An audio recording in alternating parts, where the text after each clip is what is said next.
And now, your Weather Authority forecast first, brought to you by Todd Shore's McClarty Ford. Well, so far it's been kind of a gray, overcast and rainy morning, and as we move into the afternoon today, we are going to see another round of potential thunderstorms. Few of those could be strong, mainly south of Interstate 20. This is the final push of rain. We could have a lingering shower tonight, but as we head into our Friday, we'll begin to see things dry out. We'll set up an amazing weekend for us and really start to heat things up as we move into next week. We'll have the details of what you can expect in the upcoming days coming up a little bit later in the show. That's a look at your Todd Shore's McClarty Ford forecast first. Local Midday begins right now. Now, from your community, local news that matters. This is NBC6 News Local Midday Update. Good afternoon. Thank you for making us your local news source and tuning into NBC6 Local Midday Update. I'm Fernanda Hernandez. In our top story this afternoon, fires are burning in Minneapolis after protesters took to the streets demanding justice for George Floyd. A handcuffed black man who died after pleading that he couldn't breathe to a police officer with a knee on his neck. Police using tear gas and also reportedly rubber bullets to disperse the crowds of protesters. At least one man is dead, and police say he was shot and killed outside of a pawn shop near the demonstrations. CNN's Omar Jimenez reports. For a second night in a row, tonight was a different night of protesting than it was just the night before.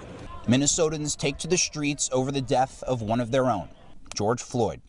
The protests turning dangerous overnight, fires burning on the streets. Local firefighters rushed to extinguish this billowing fire at an auto zone. Flashbangs and fireworks rang out on the streets well into the night, some taking advantage of the unrest, looting a local Target and clashing in the streets with police.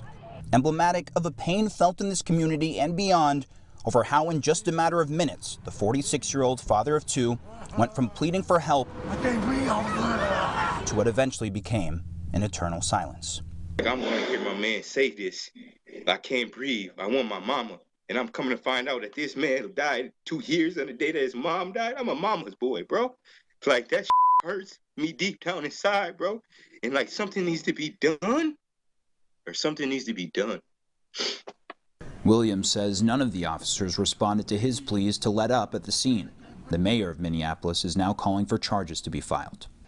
I've been asking myself that core underlying question, why is the officer that killed George Floyd not in jail right now?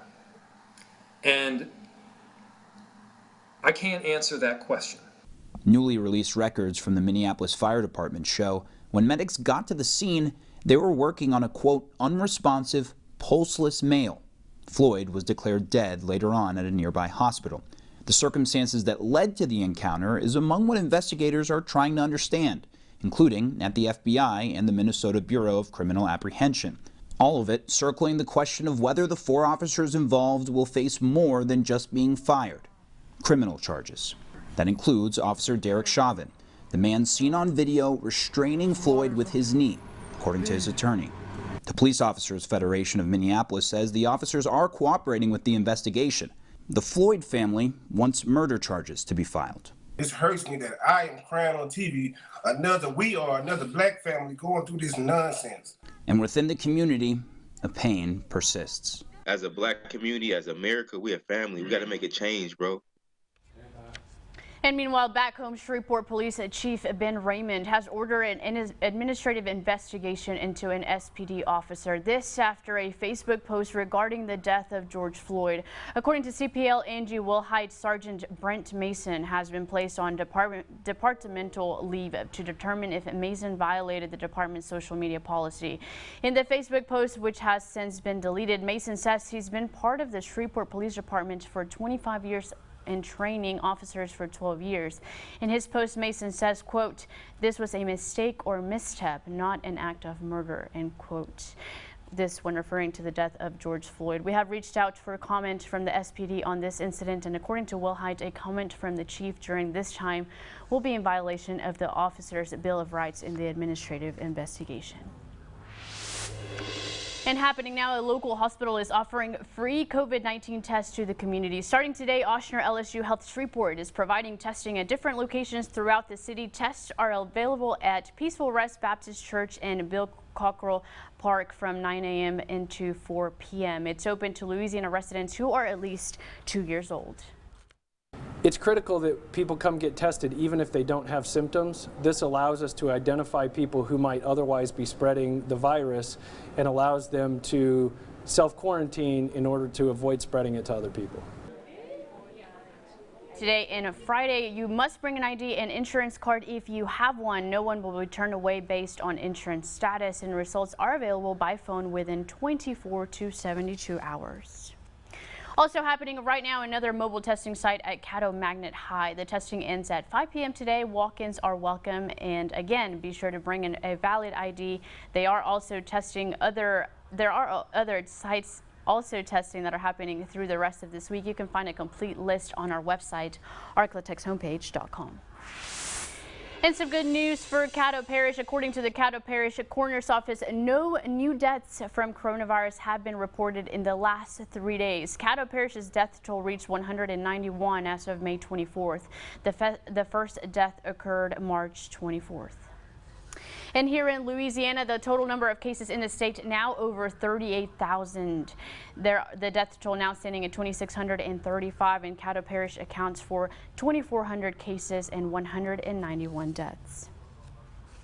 Louisiana Governor John Bel Edwards announced during a news conference yesterday that there are 13 cases of multi-system inflammatory syndrome in children across the state. He also said there has been one related death in Louisiana due to this condition, and Edwards said doctors know very little about this condition but do know that there is a relation between MIS-C and COVID-19. According to the CDC, this condition causes different body parts to become inflamed.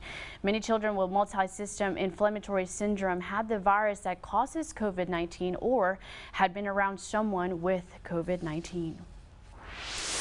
And meanwhile, the COVID-19 pandemic forced school districts, teachers, students, and parents across the ArkLaTex into a new way of teaching and learning. So now that the school year has formally ended, local school districts are already looking ahead to the fall. Join us today on NBC6 News at 5 for COVID-19 schools moving forward. We're going to visit area districts, share their plans for the upcoming school year, and tell you what precautions are being put in place. And over in Arkansas now, the most updated numbers have been released. There are now more than 6,000 cases of coronavirus. There have been 120 reported deaths.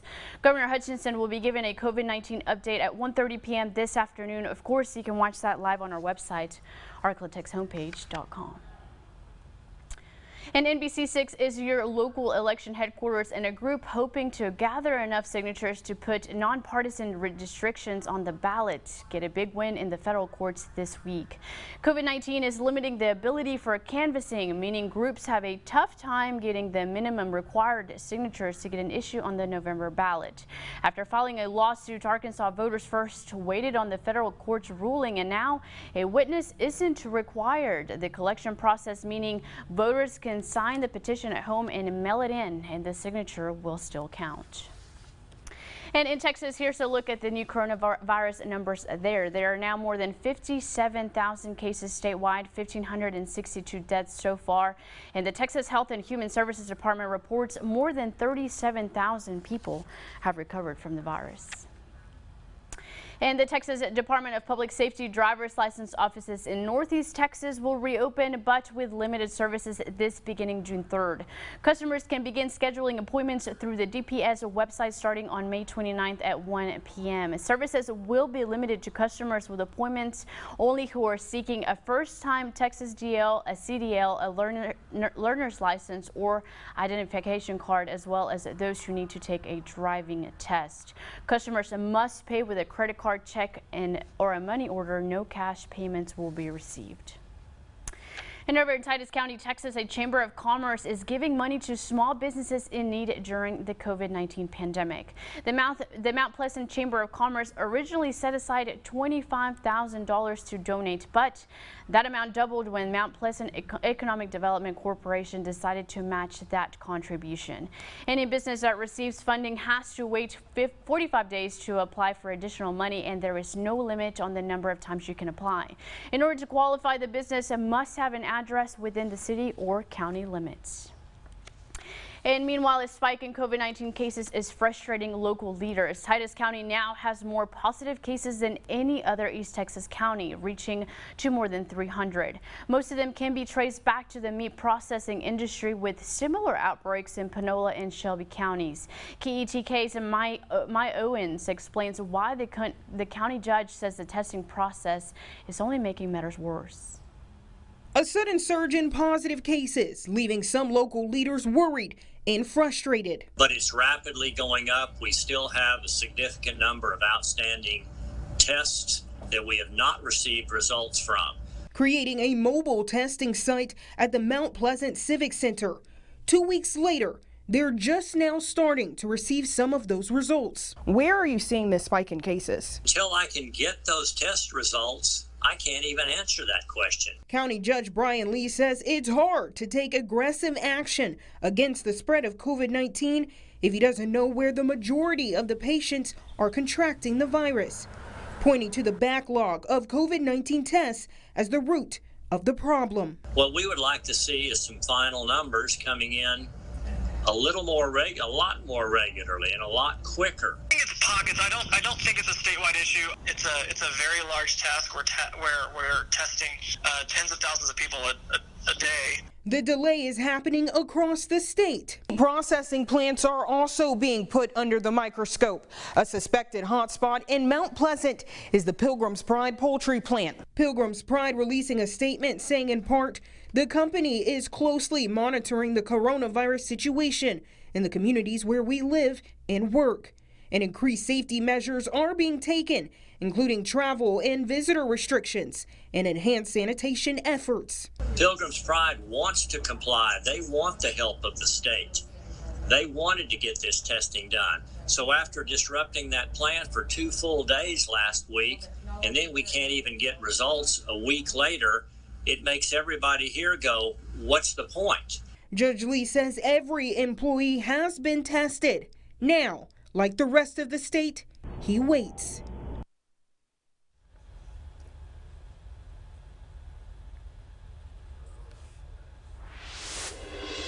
And only on 6, you asked and we listened. You can now find your latest coronavirus updates in Espanol on our website. This update gives you the latest on COVID-19 here locally and what's going on in your area as it relates to coronavirus. I'm going to be bringing you this update completely in Spanish, and you can expect updates on our website every Tuesday and Thursday. That's going to be arclatexhomepage.com.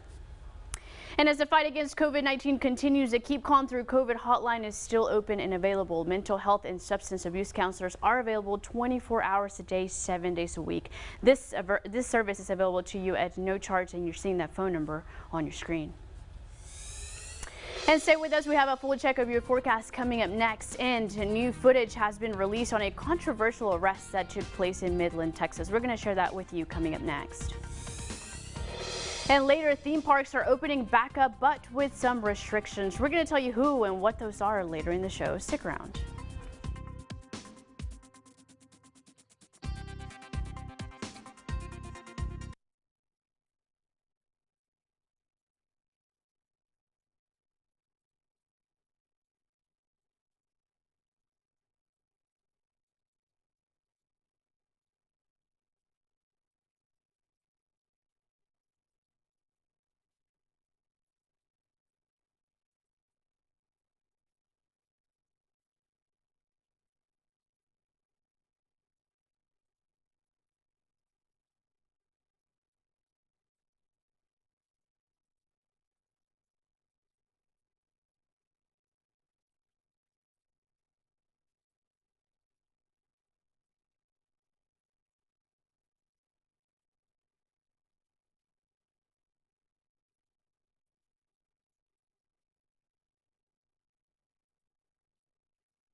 And now, your weather authority, Josh Marcis, certified the most accurate forecast in the Arklatex.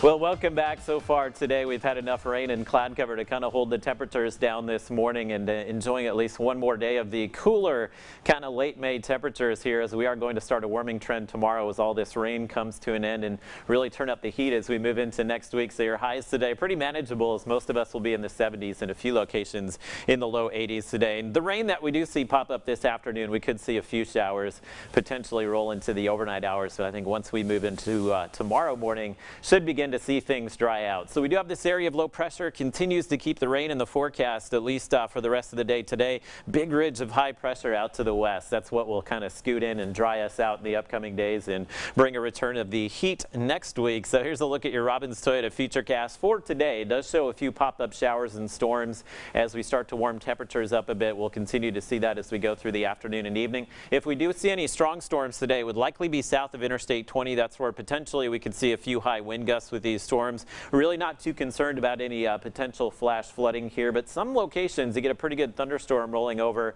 You could see an inch or two of rain today. We already did see some decent rainfall this morning in the Texarkana area, and as we move through the overnight and into your Friday, here comes the dry air, so that will shut the rainfall off. I've kept about a 20% chance of rain going south of I-20 tomorrow, but you can see the sun, the dry air that will move in Friday. We'll have a north wind as well, so that will push the humidity out of the region. So low humidity on the way this weekend, and it is setting up to be a gorgeous weekend for us. Should see mostly sunny to partly cloudy skies. No rain in that weekend forecast. Mornings will be great. We'll actually be in the low 60s each morning. Afternoon highs will wind up in the mid 80s both Saturday and Sunday. And look at that 7-day forecast, which is shaping up to be a nice one for us once we get through today. Again, just that slight chance of rain tomorrow. Your temperatures will warm into the mid 80s for your Friday. We'll kind of keep it there this weekend, and as we move into next week, that ridge of high pressure will really start to turn up the heat a bit as we'll dry out. Highs will be in the low 90s next Tuesday and Wednesday. What may happen next week? I have that 20% chance of rain in on Wednesday. Start to see some of those typical sea breeze type showers and thunderstorms, but again, normal high this time of the year when we get into early June is usually in the mid to upper 80s, so we're not that far from normal, but it looks like we could see the 90-degree heat set up for much of next week. That's a look at your weather forecast. Let's send it back over to Fernanda. Thank you, Josh. And in regional news, a controversial arrest took place in Texas, and now we're getting a look at the body camera video the day Ty Anders was arrested in front of his grandmother. Ji-Young Kim reports. Walk back! Walk back! Midland City officials are changing course, releasing the body camera footage that shows the arrest of Ty Anders. I didn't want no stop sign! I did not want no stop sign! I didn't no video! I did not want no stop sign! I did not want. The videos show officers demanding Anders step out of his car. They also show Anders on his knees in the front yard of his grandmother's home, begging for the officers to put down their weapons. Put your guns down! Put your guns down! Hey, dude, okay. Ty Anders and his attorney, Justin Moore, held a press conference Tuesday, claiming Anders was followed by MPD without justification. The defendants also claiming Anders and his 90-year-old grandmother were both assaulted by the officers. Attorney Justin Moore releasing a statement saying in part, quote, "This incident falls within this age-old trend of following black men and arresting them for fabricated reasons," end quote. City of Midland following suit, holding a press conference Wednesday saying this. I'm not saying people are being profiled. I'm not saying they're not being profiled. All I'm saying is we are listening. When we get in these particular situations, we 100% support our police force and we 100% support our citizens. And so the bigger thing is not for me to go in with things I really want to talk about as much as me listening. In a letter to a judge, Midland County District Attorney Laura Nodolf stated, quote, "There were no actions taken by any member of the Midland Police Department that would cause me any concern with moving forward with the case."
This is NBC6 News Local Midday Update.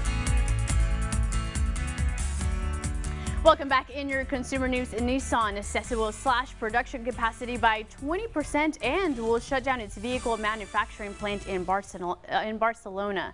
This as part of a sweeping overhaul, and this comes after the Japanese car maker revealed its first annual operating loss in more than a decade. The company posted an operating loss of $376 million for its fiscal year ending in March. The announcements come one day after Nissan, Renault, and Mitsubishi said they would deepen their alliance. And meanwhile, Ben & Jerry's is launching a new flavor, and we mean it literally. They launched it into the stratosphere. The new limited edition pint is called Boots on the Moon. It released on Tuesday, and the ice cream maker sent a pint of it on a balloon 20 miles into the stratosphere. The space-themed flavor was developed for Space Force, a Netflix comedy series coming out on Friday. Ben & Jerry's describes the ice cream as a universe of milk chocolate ice cream with fudge cows and toffee meteor clusters orbiting a sugar cookie dough core. Sounds delicious to me. I don't know. All right, and Seaworld revealed its plans to reopen its Orlando theme parks to the public on June 11th. This following its shutdown in response to the pandemic. Seaworld Orlando, Discovery Cove, and Aquatica Orlando will open to workers the day before on June 10th for an Employee Appreciation Day. Among the new safety measures, the parks will have temperature checks. Workers and visitors must wear masks, and hand sanitizers will be at entrances and exits of attractions. And Disneyworld has also set its reopening dates after closing the park in mid-March in response to the pandemic. Disneyworld plans to begin a phased reopening on July 11th for its Magic Kingdom as well as Animal Kingdom parks, followed by Epcot and Hollywood Studios 4 days later. Workers and guests will be required to wear face coverings and undergo temperature screenings before entering those parks. And Disney will reduce capacity at the parks, and the resort will temporarily suspend parades, fireworks, and any other event that might draw a crowd. And stick around with us. The Sunflower Festival is canceled this year, but there may be some good news after all. We're going to tell you what those are after the break. But first, we're taking a live look outside with our Louisiana Tower Cam. Josh has one last check of your forecast coming up next.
This is NBC6 News Local Midday Update. Welcome back. This ongoing pandemic has claimed yet another event here in our area. The 22nd annual Sunflower Trail and Festival scheduled for June 20th has been canceled, but the Sunflower Trail that was planted in early April is expected to be in full blossom in mid-June and last as late as mid-July. It will be open to the public, and while social distancing is still heavily encouraged, you can go and visit and see some beautiful sunflowers. And on that great note, we're sending it back to Josh for one final look at our forecast. And a final check of your weather. Again, we are expecting some scattered rain and maybe a few thunderstorms as we head through the afternoon and evening today. And this will be it for the rain, as we'll start to dry out tomorrow and warm up just a bit for the weekend. Temperatures will be near normal this weekend. Some cool mornings, but warm afternoons, highs in the mid-80s Saturday and Sunday. And just a slight chance of rain returning towards the middle of next week. I think the story next week, first week of June, it will feel like the first week of summer, as we'll have highs for a few days next week in the low 90s. Thank you, Josh, and that wraps up your local midday update. We're going to see you back here at midday tomorrow. Have a terrific Thursday. NBC6, your weather authority, awarded the Weather Rate Seal, certified as the most accurate forecast in the Arklatex.